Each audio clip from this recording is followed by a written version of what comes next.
What's up mga kalay? Ngayon, tamang food trip tayo ng arroz caldo na may dalawang itlog. Siyempre, huwag kakalimutan ang toppings natin na chili garlic at toasted garlic with chili flakes.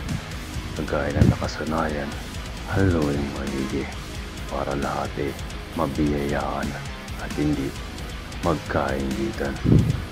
Kapag fully transformed na ang kulay, all goods na. Tikman naman natin siya ngayon. Sa unang subo, aray ko ba? Sakit ha? Alam niyo ba, pag ang sahog sa lugaw ay manok, arroz caldo ang tawag. Kapag tuwala ng baga at lamang loob, lutong Tagalog.